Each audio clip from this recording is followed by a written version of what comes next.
जय हिंद साथियों, स्वागत है आप सभी का अपने यूट्यूब चैनल एग्जाम सोच पर। दोस्तों, इस वीडियो में हम करेंगे बिहार पुलिस के लिए सामान्य अध्ययन के टॉप 100 क्वेश्चन। सारे क्वेश्चन सिलेक्टेड इंपॉर्टेंट हैं और आपके बिहार पुलिस एग्जाम में हूबहू पूछे जाएंगे। तो आप इस वीडियो को अंत तक देखिएगा, आपको हर एक प्रश्न का उत्तर इसी क्लास में याद हो जाएगा। चलिए फिर आज की इस वीडियो को शुरू करते हैं। तो पहला क्वेश्चन है, बिहार और उड़ीसा को बंगाल से कब अलग किया गया था? तो वर्ष 1912 ईस्वी में बिहार और उड़ीसा को बंगाल से अलग किया गया था, 1912 में। नेक्स्ट क्वेश्चन, बिहार के कितने जिले नेपाल की सीमा से लगते हैं? तो बिहार के दोस्तों 7 जिले हैं जो नेपाल की सीमा से लगते हैं, बिहार के 7 जिले हैं। नेक्स्ट क्वेश्चन है, बिहार में कितने मंडल हैं? तो बिहार में दोस्तों कुल 9 मंडल हैं। बिहार में कौन कौन से मंडल हैं? तो पटना, तिरहुत, सरण, दरभंगा, कोसी, पूर्णिया, भागलपुर, मुंगेर और मगध हैं, जो कि भारत के कुल 9 मंडल हैं। बिहार के कुल 9 मंडल हैं दोस्तों, बिहार के। नेक्स्ट क्वेश्चन, बिहार का आर्थिक आधार क्या है? तो कृषि है दोस्तों, बिहार के ज़्यादातर लोग कृषि पर निर्भर हैं।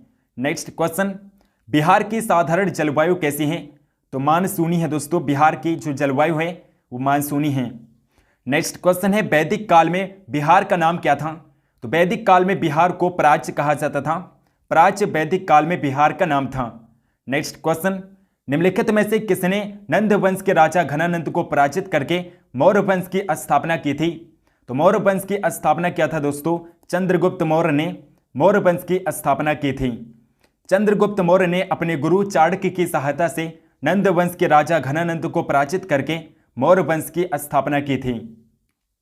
नेक्स्ट क्वेश्चन है, इब्न बतूता किसके काल में भारत आया था?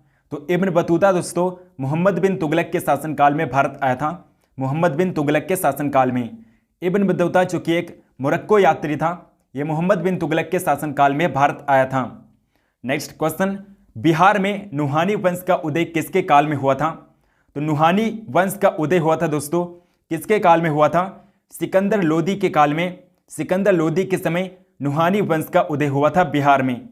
बिहार के मध्यकालीन इतिहास में नुहानी वंश का उदय एक महत्वपूर्ण एवं विशिष्ट स्थान रखता है, क्योंकि इसके उदय में सिकंदर लोदी के शासनकालीन अवस्था में हुए राजनीतिक परिवर्तनों से जुड़ा है।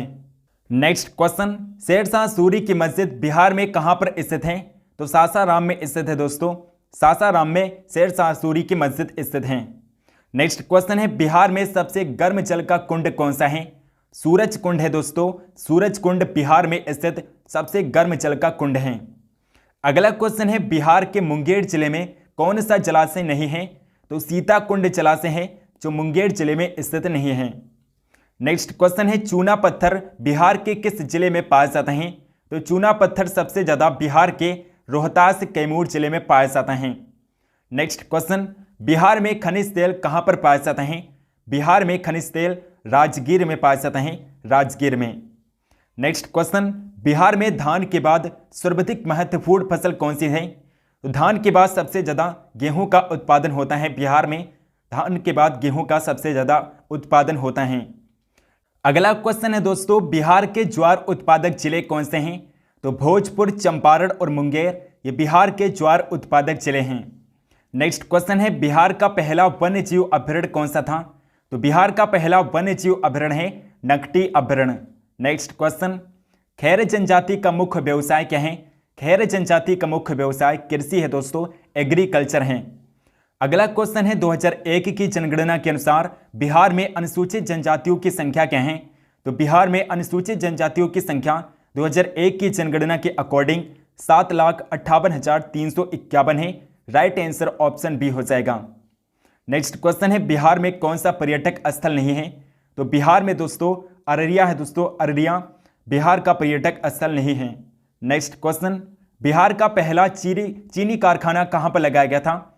पहला चीनी कारखाना मढ़ौरा में लगाया गया था, 1903 ईस्वी में मढ़ौरा में लगाया गया था। नेक्स्ट क्वेश्चन है, बिहार में हथकरघा उद्योग कहां नहीं है? तो बिहार में दोस्तों सीतामढ़ी में हथकरघा उद्योग नहीं है, बिहार के सीतामढ़ी में। नेक्स्ट क्वेश्चन, बिहार राज्य लघु उद्योग विकास निगम लिमिटेड कहां पर स्थित है? तो बिहार राज्य लघु उद्योग विकास लिमिटेड जो है ये पटना में स्थित है दोस्तों, पटना में। पटना ऑप्शन डी जो है राइट आंसर हो जाएगा। बिहार राज्य लघु उद्योग विकास निगम लिमिटेड बिहार के पटना में स्थित है और इसकी स्थापना हुई थी 24 अक्टूबर 1961 को। नेक्स्ट क्वेश्चन है, बिहार में कृषि के लिए नहरों का सर्वाधिक प्रयोग कहां पर किया जाता है? उत्तरी गंगा के मैदान में नहरों का सबसे ज्यादा प्रयोग किया जाता है। नेक्स्ट क्वेश्चन है, किसके उत्पादन में बिहार का भारत में प्रथम स्थान है? तो रागी के उत्पादन में बिहार का भारत में पहला स्थान है, रागी के उत्पादन में। नेक्स्ट क्वेश्चन है, बिहार में दाल उत्पादन में कौन सा जिला पहले स्थान पर है? तो बिहार की राजधानी पटना दाल उत्पादन में पहले स्थान पर है, पटना जिला। नेक्स्ट क्वेश्चन है दोस्तों, बिहार के नमी और मृत जंगलों में कौन सा पेड़ उगता है? बिहार के नमी और मृत जंगलों में साल वृक्ष उगते हैं दोस्तों, साल वृक्ष। साल या साखू एक द्विबीजपत्री बहुवर्षीय वृक्ष हैं। बिहार के नमी और मृत जंगलों में भी साल का वृक्ष पाया जाता है। नेक्स्ट क्वेश्चन है, बिहार के तराई क्षेत्र में किस तरह का जंगल पाया जाता है जो नेपाल सीमा को छूता है? तो नेपाल सीमा को छूने वाला जो तराई क्षेत्र है यहाँ पर नम पतझड़ वन पाए जाते हैं, नम पतझड़ वन पाए जाते हैं। नेक्स्ट क्वेश्चन, गौतम बुद्ध वन्यजीव अभयारण्य का क्षेत्रफल क्या है? गौतम बुद्ध वन्यजीव अभयारण्य का क्षेत्रफल 25.83 वर्ग किलोमीटर है। राइट आंसर ऑप्शन बी हो जाएगा। गौतम बुद्ध वन्यजीव अभयारण्य बिहार के गया जिले में स्थित है और इसका कुल क्षेत्रफल है 25.83 वर्ग किलोमीटर। नेक्स्ट क्वेश्चन है, निम्नलिखित वन्यजीव अभयारण्यों में से कौन सा बिहार में नहीं है? तो बिहार में दोस्तों कोडरमा अभयारण्य है, कोडरमा पार्क है जो बिहार में स्थित नहीं है। नेक्स्ट क्वेश्चन, अगला क्वेश्चन है, पठान की मस्जिद किसे कहा जाता है? सैफ खान की मस्जिद को पठान की मस्जिद कहते हैं, सैफा खान की मस्जिद को पठान की मस्जिद कहा जाता है। नेक्स्ट क्वेश्चन, बिहार में ब्रह्मदेव कला और शिल्प कॉलेज कहां पर स्थित हैं? तो राइट आंसर ऑप्शन ए हो जाएगा, दरभंगा में स्थित हैं। दरभंगा में शिल्प कॉलेज और ब्रह्मदेव कला स्थित हैं। नेक्स्ट क्वेश्चन, बिहार में सबसे पुराना लॉ कॉलेज कौन सा है? तो पटना लॉ कॉलेज है दोस्तों, पटना लॉ कॉलेज है जो कि बिहार की राजधानी पटना में स्थित हैं। नेक्स्ट क्वेश्चन, बिहार राज्य विश्वविद्यालय सेवा आयोग की स्थापना कब हुई थी? वर्ष 1985 में 1985 में बिहार राज्य विश्वविद्यालय सेवा आयोग की स्थापना की गई थी। अगला क्वेश्चन, बिहार के दूरदर्शन पटना केंद्र में रंगीन प्रसारण कब प्रारंभ हुआ था? 1982 ईस्वी में प्रारंभ हुआ था। राइट आंसर ऑप्शन बी हो जाएगा। नेक्स्ट क्वेश्चन है, मासिक पत्रिका भारतीय किस भाषा में प्रकाशित होती है? संस्कृत भाषा में प्रकाशित होती हैं। मासिक पत्रिका जो है संस्कृत भाषा में प्रकाशित होती हैं। नेक्स्ट क्वेश्चन है, आरा जिले से कौन सी संस्कृत पत्रिका प्रकाशित होती हैं? तो आरा जिले से दोस्तों अरण्यकम पत्रिका है जो प्रकाशित होती है, अरण्यकम पत्रिका है। नेक्स्ट क्वेश्चन, बिहार के लगनी राग की रचना किसने की है? तो लगनी राग की रचना किया है दोस्तों महाकवि विद्यापति ने किया है, महाकवि विद्यापति ने लगनी राग की रचना की है। नेक्स्ट क्वेश्चन, भाद्रपद महीने के अश्विन कृष्ण पक्ष के एकादशी के शुक्ला पक्ष से कौन सा त्यौहार मनाया जाता है? तो इंद्र पूजा है दोस्तों, इंद्र पूजा है जो मनाया जाता है। राइट आंसर ऑप्शन ए हो जाएगा। नेक्स्ट क्वेश्चन, बिहार के किस जिले में मैथिली मुख्य भाषा है? तो मैथिली दोस्तों दरभंगा की मुख्य भाषा है, दरभंगा की मुख्य भाषा है मैथिली। नेक्स्ट क्वेश्चन, रामधारी सिंह दिनकर का जन्म कहां पर हुआ था? रामधारी सिंह दिनकर का जन्म हुआ था सिमरिया में दोस्तों, मुंगेर के सिमरिया में रामधारी सिंह दिनकर का जन्म हुआ था। नेक्स्ट क्वेश्चन, अगला क्वेश्चन है, बिहार किस धर्म का तीर्थ है? तो बिहार दोस्तों जैन धर्म, सिख धर्म और बौद्ध धर्म, इन तीनों धर्मों का तीर्थ है। तो राइट आंसर ऑप्शन डी हो जाएगा। उपरोक्त सभी इस क्वेश्चन का राइट आंसर हो जाएगा। बिहार में ग्रामीण बैंकों की कितनी शाखाएं हैं? ग्रामीण बैंकों की 1486 शाखाएं हैं। बिहार में कुल 16 ग्रामीण बैंक हैं जिनकी शाखाएं हैं 1486। अगला क्वेश्चन, बिहार में झील और जिले का कौन सा मिलान गलत है? तो बिहार में दोस्तों पिपरामन और परसा, ये जो ऑप्शन सी है राइट आंसर हो जाएगा। नेक्स्ट क्वेश्चन, बिहार में वाराणसी से ग्रांड ट्रंक रोड कहां से शुरू होता है? तो ग्रांड ट्रंक रोड दोस्तों बिहार में मोहनिया से शुरू होता है, मोहनिया से शुरू होता है। राइट आंसर ऑप्शन सी हो जाएगा। अगला क्वेश्चन है दोस्तों, बिहार में रेल यातायात कब शुरू हुआ था? तो 1860-62 में रेल यातायात की शुरुआत हुई थी बिहार में, 1860-62 में। नेक्स्ट क्वेश्चन, अन्य राज्यों की तुलना में रेल परिवहन के संबंध में बिहार किस स्थिति में है? तो बिहार दोस्तों रेल परिवहन के संबंध में 5वें स्थान पर है। राइट आंसर ऑप्शन सी हो जाएगा। नेक्स्ट क्वेश्चन, अब्दुल बारी पुल बिहार में कहां पर स्थित है? अब्दुल बारी पुल जिसे कोइलबर पुल के नाम से भी जानते हैं, अब्दुल बारी पुल को कोइलबर पुल के नाम से भी जाना जाता है। कोइलबर पुल के नाम से भी अब्दुल बारी पुल को जानते हैं और यह बनकर तैयार हुआ था दोस्तों 1862 ईस्वी में। कोइलबर पुल बनकर तैयार हुआ था और ये कहां पर स्थित है? तो यहां पर सारे ऑप्शन गलत हो गए हैं दोस्तों। ये भोजपुर में स्थित है दोस्तों, भोजपुर में। कोइलबर पुल जो है ये भोजपुर में स्थित है, भोजपुर में। और ये सोन नदी पर बनाया गया है, सोन नदी पर बनाया गया है और ये भोजपुर में स्थित है। 1862 ईस्वी में बनकर तैयार हुआ था।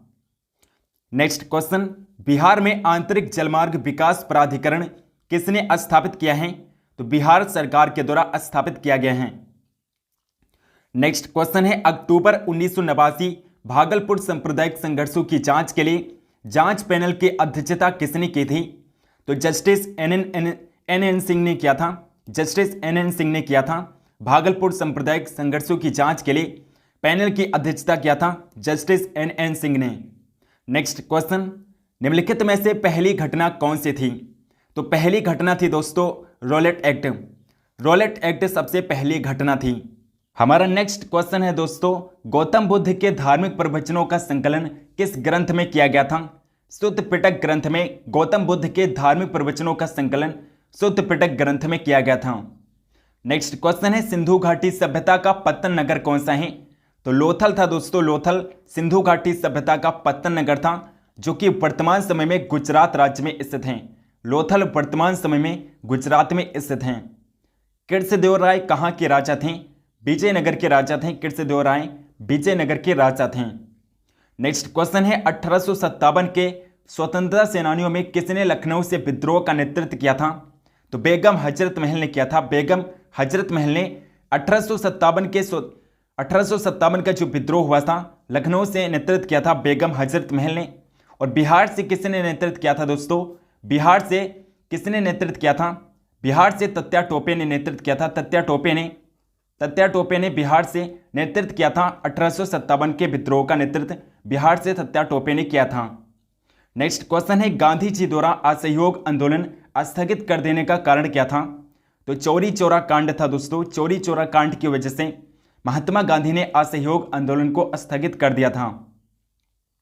नेक्स्ट क्वेश्चन है, भारतीय क्रांति की मां कौन कहलाती हैं? तो भारतीय क्रांति की मां भीकाजी रुस्तम कामा को कहा जाता है। भीकाजी रुस्तम कामा को भारतीय क्रांति की मां कहा जाता है। जहांगीर का मकबरा कहां पर स्थित है? तो राइट आंसर ऑप्शन बी हो जाएगा, दिल्ली में स्थित है दोस्तों। दिल्ली में जहांगीर का मकबरा स्थित है। अंत्योदय का विचार किसने दिया था? अंत्योदय का विचार विनोबा भावे ने दिया था। विनोबा भावे ने अंत्योदय का विचार दिया था। नेक्स्ट क्वेश्चन, सामवेद ग्रंथ हैं। तो सामवेद दोस्तों मंत्रों के गायन के रूप का ग्रंथ है, यानी कि जो मंत्रों का उल्लेख है वो सामवेद में किया गया है।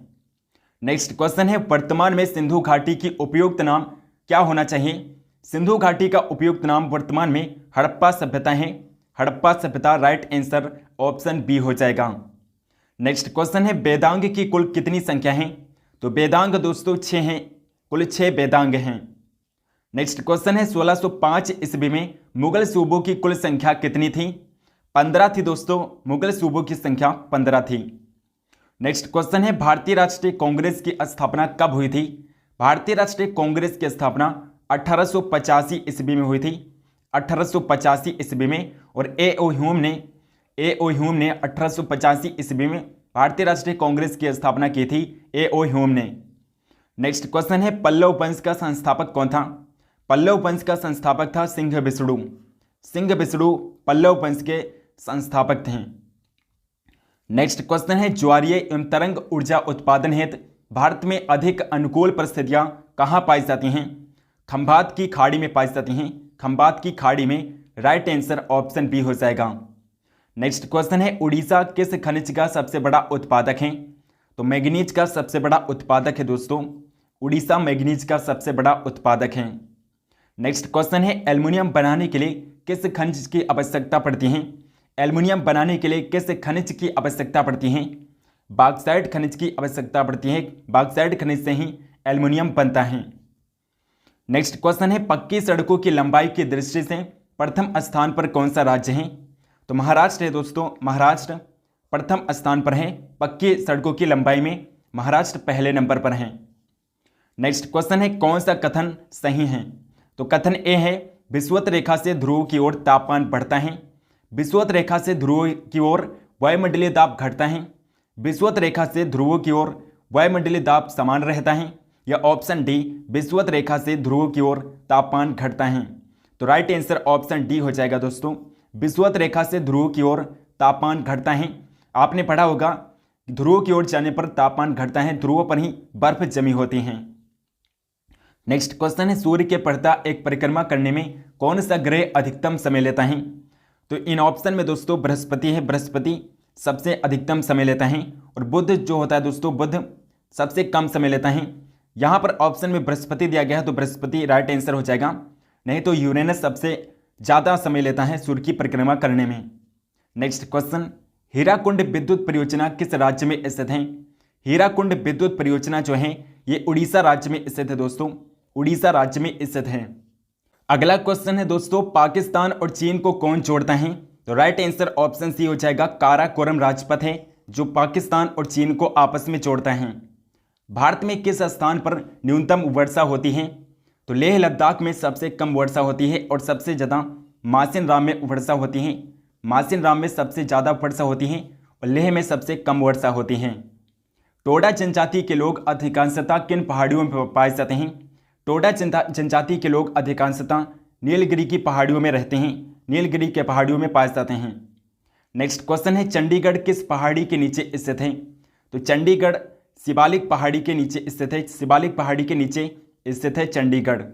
नेक्स्ट क्वेश्चन है, गंगा नदी किस राज्य से होकर नहीं गुजरती है? तो गंगा नदी दोस्तों हरियाणा से होकर नहीं गुजरती हैं। हरियाणा से होकर गंगा नदी नहीं गुजरती हैं। अगला क्वेश्चन, प्राचीन भारतीय भूगोल में रत्नाकर नाम सूचक था। हिंद महासागर का नाम है रत्नाकर। प्राचीन भारतीय भूगोल में रत्नाकर हिंद महासागर को कहते हैं। नेक्स्ट क्वेश्चन है, उत्तरकाशी किस नदी के तट पर स्थित है? भागीरथी नदी के तट पर स्थित है उत्तरकाशी। नेबेली किस वस्तु की खानों के लिए प्रसिद्ध है? लिग्नाइट खानों के लिए प्रसिद्ध है। नेबेली लिग्नाइट खानों के लिए प्रसिद्ध हैं। नेक्स्ट क्वेश्चन है, राष्ट्रपति शासन अधिकतम कितनी अवधि तक लगाया जा सकता है? तो राष्ट्रपति शासन अधिकतम 3 वर्षों तक लगाया जा सकता है। 3 वर्षों तक अधिकतम राष्ट्रपति शासन लगाया जा सकता है। नेक्स्ट क्वेश्चन है, कौन सा सुमेलित नहीं है? तो उच्च न्यायालय है और स्थापित है कहां पर? तो कर्नाटक उच्च न्यायालय बेंगलुरु में स्थापित है। ऑप्शन ए सही है। मध्य प्रदेश का उच्च न्यायालय भोपाल में नहीं है दोस्तों।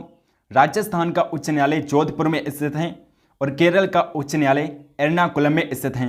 तो राइट आंसर ऑप्शन बी हो जाएगा। ऑप्शन बी हो जाएगा, मध्य प्रदेश और भोपाल ये सही सुमेलित नहीं है।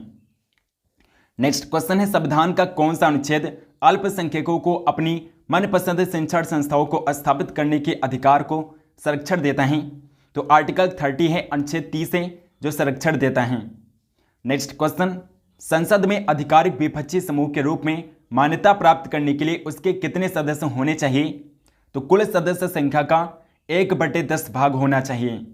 नेक्स्ट क्वेश्चन है, उच्चतम न्यायालय के न्यायिक पुनरीक्षण कार्य का क्या अर्थ होता है? कानूनों की संवैधानिक वैधता का परीक्षण न्यायिक पुनरीक्षण का अर्थ होता है। कानूनों की संवैधानिक वैधता का परीक्षण। नेक्स्ट क्वेश्चन है, निम्नलिखित में से ग्राम सभा के सदस्य कौन होते हैं? तो गांव के सभी वयस्क जो 18 साल से ऊपर के हैं वह सभी ग्राम सभा के सदस्य होते हैं। नेक्स्ट क्वेश्चन है, भारतीय संविधान में अल्पसंख्यकों को मान्यता किस आधार पर दी गई है? अल्पसंख्यकों को मान्यता कुल जनसंख्या के साथ उस वर्ग की जनसंख्या के अनुपात के माध्यम से दी गई हैं। तो राइट आंसर ऑप्शन सी हो जाएगा। अगला क्वेश्चन है, राज्य के नीति निषेध तत्व एक ऐसा चेक है जिसका भुगतान बैंक की इच्छा पर है। ये कथन किसका है? तो ये कथन केटी शाह का है। राज्य की सीमाओं के परिवर्तन के लिए विधेयक संसद में किसके सिफारिश के बिना प्रस्तुत नहीं किया जा सकता है? संबंधित राज्यों की विधानमंडल की अनुमति के बिना प्रस्तुत नहीं किया जा सकता है। संबंधित राज्यों के विधानमंडल की अनुमति के बिना। नेक्स्ट क्वेश्चन, राष्ट्रपति का 5 वर्षीय कार्यकाल उस तिथि से प्रारंभ होता है जिस तिथि को वो राष्ट्रपति पद पर निर्वाचित होते हैं वो कार्यभार ग्रहण करते हैं संसद द्वारा निर्धारित तिथि से या ऑप्शन डी चुनाव आयोग द्वारा अधिसूचना जारी करने की तिथि से। तो राइट आंसर ऑप्शन बी हो जाएगा। राष्ट्रपति का 5 वर्षीय कार्यकाल उस तिथि से प्रारंभ होता है जब राष्ट्रपति कार्यभार को ग्रहण करता है। नेक्स्ट क्वेश्चन है, संविधान सभा की प्रारूप समिति के अध्यक्ष कौन थे? प्रारूप समिति के अध्यक्ष डॉक्टर भीमराव अंबेडकर थे। डॉक्टर भीमराव अंबेडकर प्रारूप समिति के अध्यक्ष थे और प्रारूप समिति में कुल 7 सदस्य थे। प्रारूप समिति में कुल 7 सदस्य थे, तो ये भी आप याद रखिएगा, क्वेश्चन पूछा जाता है। नेक्स्ट क्वेश्चन है, किस स्थिति में बंदी प्रत्यक्षीकरण रिट जारी की जाती हैं? तो बंदी प्रत्यक्षीकरण रिट कब जारी की जाती हैं? दोषपूर्ण पुलिस नजरबंदी के समय बंदी प्रत्यक्षीकरण यानी कि हेबियस कॉर्पस रिट जारी की जाती हैं सुप्रीम कोर्ट के द्वारा, और अनुच्छेद 32 में बंदी प्रत्यक्षीकरण रिट बताए गए हैं आर्टिकल 32 में। नेक्स्ट क्वेश्चन है, किस वर्ष भारतीय नागरिकों के मौलिक कर्तव्य को संविधान में शामिल किया गया था? तो वर्ष 1976 में शामिल किया गया था। 1976 में 42वां संविधान संशोधन किया गया जिसके द्वारा मौलिक कर्तव्यों को संविधान में जोड़ा गया था, और 42वें संविधान संशोधन को लघु संविधान भी कहते हैं। 42वें संविधान संशोधन को लघु संविधान भी कहा जाता है, और मौलिक कर्तव्यों को सरदार स्वर्ण सिंह समिति की सिफारिश पर जोड़ा गया था। सरदार स्वर्ण सिंह समिति की सिफारिश पर मौलिक कर्तव्यों को संविधान में जोड़ा गया था, और मौलिक कर्तव्य रूस के संविधान से भारतीय संविधान में अपनाए गए हैं। वर्तमान समय में कुल 11 मौलिक कर्तव्य संविधान में दिए गए हैं। अगला क्वेश्चन है, राष्ट्रपति राज्यसभा के लिए कितने व्यक्तियों को चुन सकता है? तो 12 सदस्यों को राष्ट्रपति राज्यसभा में मनोनीत कर सकते हैं। कला और साइंस के क्षेत्र में राज्यसभा में राष्ट्रपति 12 सदस्यों को नामित कर सकता है। नेक्स्ट क्वेश्चन है, नागरिकता प्राप्त करने के लिए शर्त निर्धारित करने वाला सक्षम निकाय कौन सा है? तो संसद है दोस्तों, पार्लियामेंट है जो नागरिकता प्राप्त करने के लिए शर्तें निर्धारित करता है, पार्लियामेंट है। तो दोस्तों इस वीडियो में बस इतना ही। आई होप कि आपको वीडियो पसंद आई होगी। पसंद आई तो आप इस वीडियो को लाइक जरूर करिएगा और इस वीडियो को शेयर भी करिएगा। चैनल को सब्सक्राइब नहीं किया है तो प्लीज़ चैनल को सब्सक्राइब करके बेल आइकन को ऑल पर क्लिक कर लीजिए ताकि हम ऐसी और भी वीडियोस डालें तो उसकी नोटिफिकेशन आप तक जरूर पहुँचें। कमेंट करके बताइए कि ये वीडियो आपको कैसी लगी। कमेंट सेक्शन में बताइए कि आपको इसका नेक्स्ट पार्ट चाहिए तो हम इसका नेक्स्ट पार्ट जरूर बनाएंगे। टेलीग्राम चैनल को ज्वाइन कर लीजिए, डिस्क्रिप्शन बॉक्स में आपको लिंक मिल जाएगा। और दोस्तों एग्जाम सोच 2.0 यूट्यूब चैनल को अगर आपने सब्सक्राइब नहीं किया है तो एग्जाम सोच 2.0 चैनल को आप जरूर सब्सक्राइब करिए, डिस्क्रिप्शन बॉक्स में आपको लिंक मिल जाएगा। सो मिलते हैं नेक्स्ट वीडियो में, तब तक के लिए जय हिंद, वंदे मातरम।